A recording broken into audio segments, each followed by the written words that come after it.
B1 B2 visa మీద America వచ్చేటువంటి విజిటర్స్కి అంటే ఇండియా నుంచి వచ్చేటువంటి వాళ్ళకి United states embassy in India వాళ్ళు ఒక చిల్లింగ్ ఫ్రెష్ వార్నింగ్ అనేది ఇచ్చారనమాట. సో అంతకు ముందు చూసుకుంటే మన H1 వాళ్ళకి H4 వాళ్ళకి ఒక వార్నింగ్ ఇచ్చారు. కొన్ని రోజుల తర్వాత ఒక జస్ట్ 2-3 డేస్ బ్యాక్ అనుకుంటా స్టూడెంట్స్కి వార్నింగ్ ఇచ్చారు. ఇప్పుడు ఫ్రెష్ వార్నింగ్ వచ్చేసి ఎవరికి పడిందంటే విజిటర్స్కి పడింది అనమాట. సో అసలు ఆ వార్నింగ్ ఏంటి, వాళ్ళు ఎందుకు ఇచ్చారు, విజిటింగ్ వీసా మీద వెళ్ళిన వాళ్ళు మోరార్లెస్ చేసేటువంటి తప్పులేంటి, ఆ డీటెయిల్స్ అన్ని ఈ వీడియోలో మనం కవర్ చేద్దాము.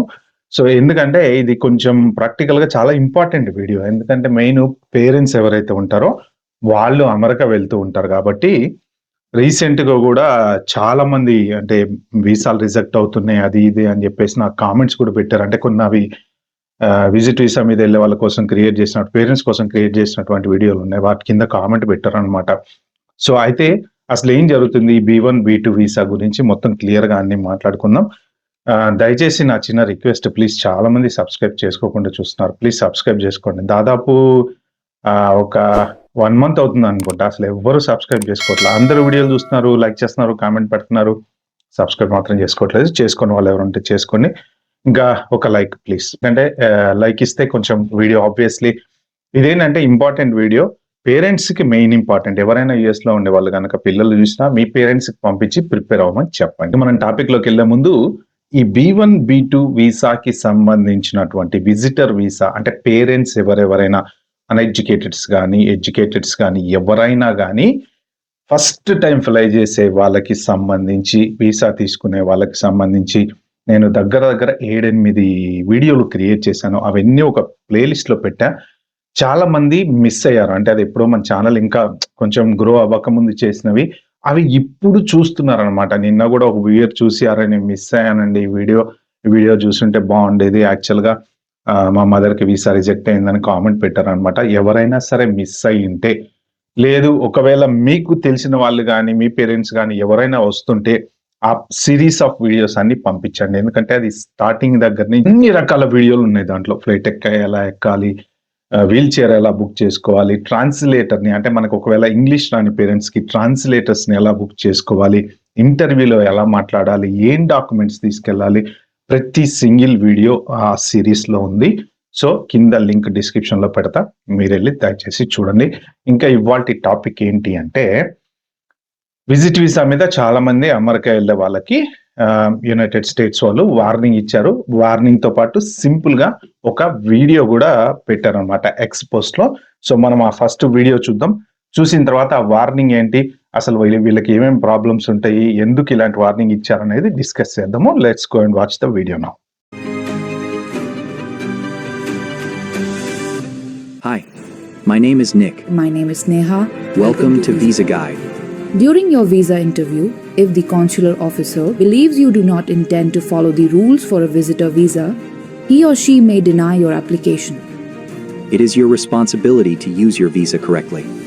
Learn what you are and are not allowed to do when visiting the United States on a B1/B2 visitor visa. If you misuse your visa or stay longer than allowed, you could be permanently banned from future travel. Learn more at travel.state.gov/visas.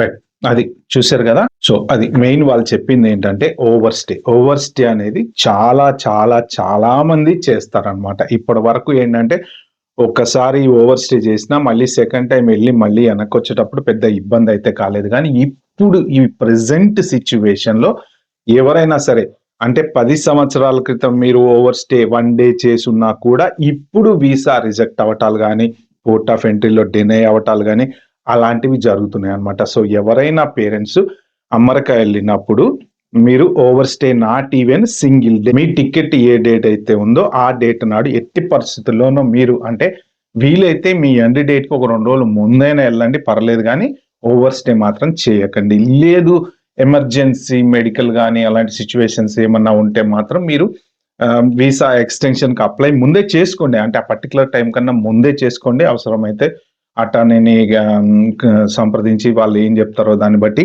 But 1 day over stay చేసినా కూడా next time మీరు మళ్ళీ వీసాకి వెళ్ళినప్పుడు, లేకపోతే next time మళ్ళీ ఇండియాకి వెళ్ళి, ఇప్పుడు కొంతమందికి 10 ఇయర్స్ వీసాలు ఉంటాయి. వాళ్ళు ఏంటంటే ప్రతిసారి వెళ్ళాలి రావాలి అనేది ఏం లేదనమాట. కాబట్టి మీ 10 ఇయర్స్ వీసా ఉంటది కాబట్టి ఎప్పుడు వెళ్ళి వస్తూ ఉంటారు కాబట్టి నెక్స్ట్ టైం మళ్ళీ వచ్చినప్పుడు పోర్ట్ ఆఫ్ ఎంట్రీలో మిమ్మల్ని అలౌ చేయకుండా ఉండేటువంటి ఛాన్స్ ఉందన్నమాట. సో మెయిన్ ఇంపార్టెంట్ థింగ్ వచ్చేసి ఓవర్ స్టే. ఓకే, అది మాత్రం చేయకండి.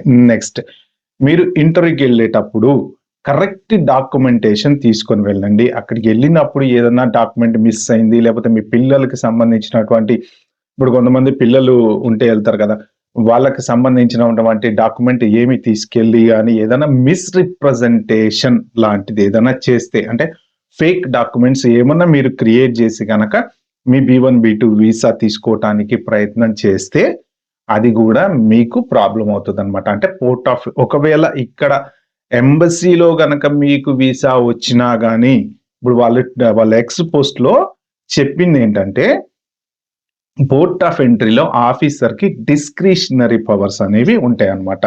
ఓకే, ఆ డిస్క్రిషనరీ పవర్స్ ప్రకారం మీరు అక్కడ ల్యాండ్ అయిన తర్వాత అయినా సరే వాళ్ళు మీ వీసా డినై చేసి మిమ్మల్ని వెనక్కి పంపించేటువంటి అవకాశం ఉంది. అంటే ఒక చిన్న మిస్టేక్, ఒకటి ఏదన్నా ఒక ఫేక్ లెటర్ పెట్టుకొని వెళ్ళారు అనుకోండి, అది ప్రాబ్లం అవుతుంది అనమాట. ఒకవేళ మీరు ఎటువంటి మిస్టేక్ అయినా చేస్తే ఏం చేస్తారు వాళ్ళు అనేది కూడా మెన్షన్ చేశారు. సో ఆ ఎక్స్పోస్ట్ ఇక్కడ పెడుతున్నా నేను. ఏంటంటే first thing deportation, port of ఎంట్రీలో మిమ్మల్ని పంపించటము. నెక్స్ట్, మీరు ఎప్పుడైనా ఒకవేళ మీ వీసా అయిపోయింది మళ్ళీ ఇంటర్వ్యూకి వెళ్ళినప్పుడు మీ వీసా డినై చేయటము. లేదు అంటే ఇంకా అంటే మీరు ఏదైనా ఇన్వాల్వ్ అయినట్టు తెలిసింది అంటే మాత్రం పర్మనెంట్ బ్యాన్ అన్నమాట. అంటే ఇంక మీరు ఎప్పటికీ అమెరికా వెళ్ళలేరు. మీ పిల్లలు ఒకవేళ పేరెంట్స్ ఎవరైనా ఉంటే కనుక బై మిస్టేక్ మీరు 1 డే అండి, జస్ట్ 1 డే కూడా కదా, 1 అవర్ ఓవర్ స్టే చేశారు, మీ ఫ్లైట్ డిలే అయిందో సంథింగ్, ఇవి కూడా కన్సిడర్ చేయట్లేదంట. ఇప్పుడు నేను నిన్న విన్నాను ఒక కేసు, ఏంటంటే వాళ్ళ ఫ్లైట్ డిలే అయిందో క్యాన్సిల్ అయిందో సంథింగ్, ఏదో ఒక 1 డే ఓవర్ స్టే ఉందంట. ఆ ఓవర్ స్టే ఉంది కాబట్టి మళ్ళీ నెక్స్ట్ టైం వచ్చినప్పుడు వాళ్ళని డిపోర్ట్ చేశారట. సో అది కరెక్టా తప్ప అనేది పక్కన పెడితే సిచ్యువేషన్స్ అలాగే ఉన్నాయి, అలాగే జరుగుతున్నాయి. కాబట్టి మీకు పర్మనెంట్ బార్ అనేది ఒకవేళ చేశారనుకోండి, ఆబ్వియస్లీ మీరు మళ్ళీ మీ పిల్లల దగ్గరికి రావడానికి అనేది కుదరదు అనమాట. సో వీలైనంత వరకు జెన్యూన్ గా ఉండటానికి ప్రయత్నం చేయండి. ప్లస్ పోర్ట్ ఆఫ్ ఎంట్రీలో ఏమన్నా క్వశ్చన్స్ గనక మిమ్మల్ని అడిగినప్పుడు చాలా జాగ్రత్తగా పర్ఫెక్ట్ గా సమాధానం చెప్పండి. దానికి తగ్గట్టు ఏమేమి క్వశ్చన్లు అడుగుతారు ఏంటి, నేను పెట్టిన వీడియోలో కూడా ఉన్నాయి అవన్నీ, వాటికి ప్రిపేర్ అయ్యి ఉండండి. జనరల్ గా పేరెంట్స్ ని ఎవరు సతాయించరండి. విజిటర్ వీసా వాళ్ళని ఎక్కువ పోర్ట్ ఆఫ్ ఎంట్రీలో సతాయించరు. కాకపోతే ఏంటంటే వాళ్ళకి కావాల్సింది ఏంటి అంటే మీరు గ్యారంటీగా వెళ్ళిపోతారా లేదా.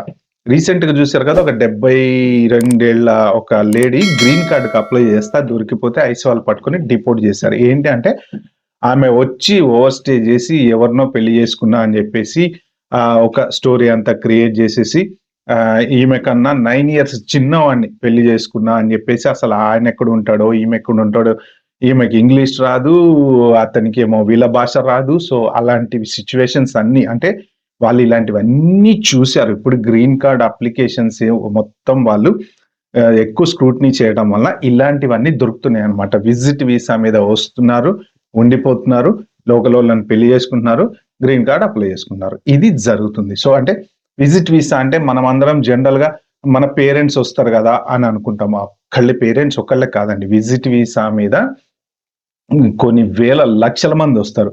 బిజినెస్ పనుల మీద వస్తారు, ఊరు చూడడానికి వస్తారు, డబ్బున్న వాళ్ళు వస్తారు, రకరకాల మంది, ఓన్లీ పేరెంట్సే కాదు. సో ఇది స్ట్రిక్ట్లీ అందరికీ వార్నింగ్ అనమాట.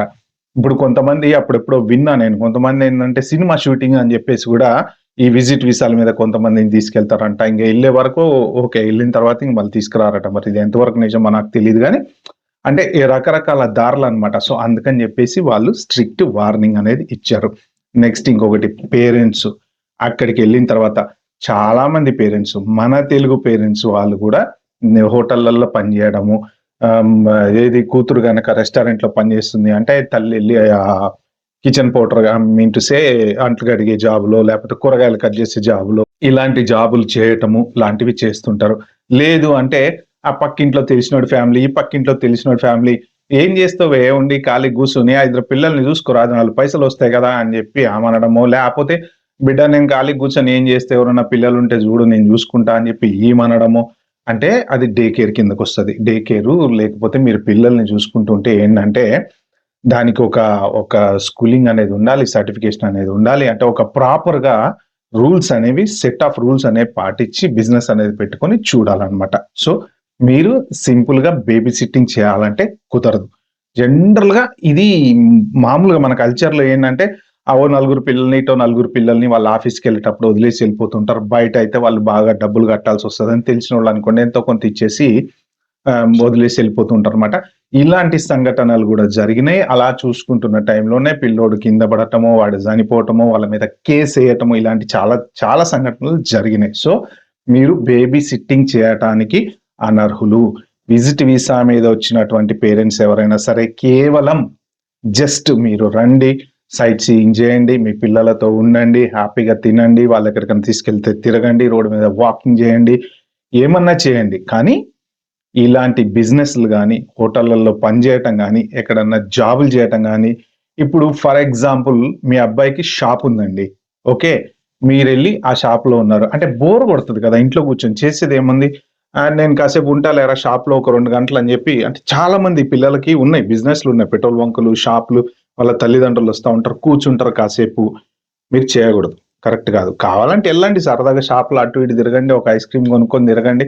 ఓ 10 నిమిషాలు ఎవరితోటన్నా మాట్లాడండి. కానీ కౌంటర్‌లో మీరు నిలబడి మీ పిల్లోడి షాప్ మీరు చూసుకుంటుంటే ఇప్పుడు ఇండియాలో నడుస్తది. ఆ అబ్బాయి నువ్వు బయటికెళ్ళి పనుంటే చూసుకొని రారా నేను కాసేపు ఉంటలే ఇక్కడ అంటే ఓకే. అమెరికాలో అలా నడవదు. అదేంటంటే బిజినెస్ కిందకొస్తది. జాబ్ కిందకొస్తది. అంటే మీరు జాబ్ చేస్తున్నట్టు లెక్కనమాట. సో, ఆ కంట్రీలో కొన్ని రూల్స్ ఉంటాయి ఆ రూల్స్ ప్రకారం మనం కంపల్సరీ ఫాలో అవ్వాల్సిందే. సో, మీరు సరదాగా ఎళ్లి అటు ఇటు తిరగడానికి ఓకే. కానీ అక్కడ ఏదన్నా పని చేస్తున్నట్లో ర్యాక్‌లో సామాన్లు సర్దుతున్నారో, లేకపోతే కౌంటర్‌లో నిలబడి డబ్బులు తీసుకుంటున్నారో, ఇలాంటిది ఏది చేసినా గూడా మీరు వర్క్ చేస్తున్నట్టే ఉంటది. మీరు విజిట్ వీసా మీద వచ్చారు కాబట్టి వర్క్ చేయకూడదు. తల్లులు ఫస్ట్ ఆఫ్ ఆల్ ఎవరైనా సరే ఆడపిల్లలకి ఏదైనా హెల్ప్ చేస్తున్నాము, వాళ్ళేదో క్యాటరింగ్ చేస్తున్నారు, మీరేదో హెల్ప్ చేస్తున్నారు, ఇది గూడా కరెక్ట్ గాదు. ఎందుకంటే ఎటువంటి బిజినెస్ రిలేటెడ్ యాక్టివిటీ అనేది చేయకూడదనమాట. ఓకే. ఎవరైనా సరే బిజినెస్ మీటింగ్‌లకు వచ్చేవాళ్ళు బిజినెస్ వీసాలు బి1, బి2 2 రకాల వీసాలు ఉన్నాయి గదా! సో, ఏ పర్టిక్యులర్ వీసా మీద మీరు బిజినెస్ మీటింగ్ అటెండ్ అవ్వడానికి వస్తున్నారో గూడా చూసుకోండి. ఎందుకంటే సింపుల్‌గా వీసా తీసేసుకొని వచ్చేసేసి నేను మీటింగ్‌కెళ్తా లేకపోతే కంపెనీలో జాబ్ ఉంది, కంపెనీలో పనుంది ఇలాంటివి కంపెనీ డీలింగ్స్‌కి సంబంధించినవి ఏ పర్టిక్యులర్ విజిట్ వీసా తీసుకోవాలి బి1, బి2లో అనేది కూడా కరెక్ట్‌గా చూసుకొని తీసుకొని రండి మీరు. ఓకే.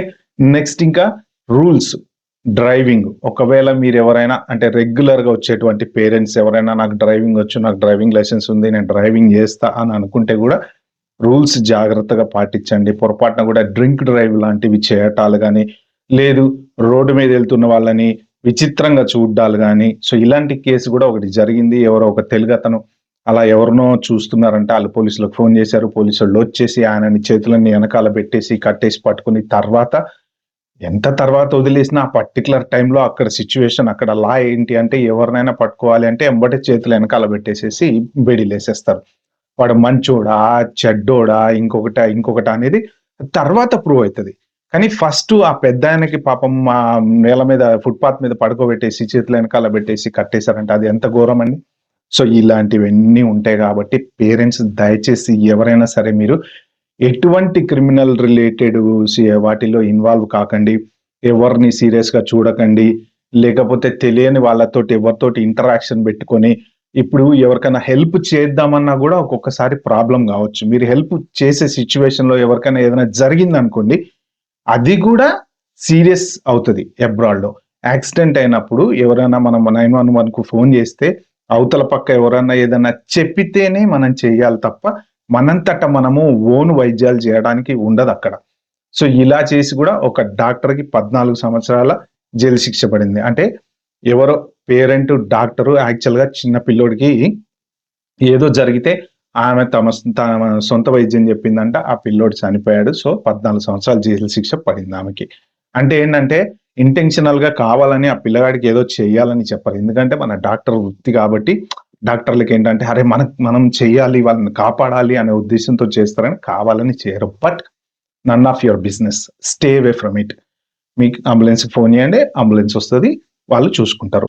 ఇంట్లో మీరు ఒక పేరెంట్ లాగా వచ్చి ఎవరికైనా బాగాలేదంటే ఇగో ఈ మాత్ర వేసుకోమ్మా, లేకపోతే ఇగో ఇది వేసుకోమ్మా, no way, never ever give any suggestions. Go and see the doctor, అంతే. సర్టిఫైడ్ డాక్టర్ దగ్గరికి వాళ్ళు వెళ్తారు, వాళ్ళు మెడిసిన్ తెచ్చుకుంటారు. బై మిస్టేక్ జరగరాంది ఏదన్నా జరిగింది అంటే మీ మంచితనం కాస్త అక్కడ రివర్స్ అవుతుంది అనమాట. సో ఇలాంటివన్నీ ఏమి మీరు పేరెంట్స్ గా అమెరికాలో చేయకండి. ఓకే, సో అందుకనే చెప్పి వీళ్ళు పర్ఫెక్ట్ గా వార్నింగ్ ఇష్యూ చేశారు. ఎందుకు ఇష్యూ చేశారు అంటే ఇలాంటి కేసులన్నీ అబ్జర్వ్ చేసిన తర్వాత వాళ్ళకి అర్థమైంది ఏంటంటే చాలా మంది వస్తున్నారు, మిస్యూజ్ చేసుకుంటున్నారు, కాబట్టి ఈ వార్నింగ్ అనేది ఇవ్వాలి అనేసి ఇచ్చారనమాట. ఓకే ఫ్రెండ్స్, ఇది మెయిన్ ఇంపార్టెంట్ థింగ్ ఈ వీడియోలో షేర్ చేసుకుందాం అనుకుంది. వీడియో కనుక మీకు నచ్చినట్టుంటే ప్లీజ్ అండి లైక్ చేసి subscribe my channel. Thank you.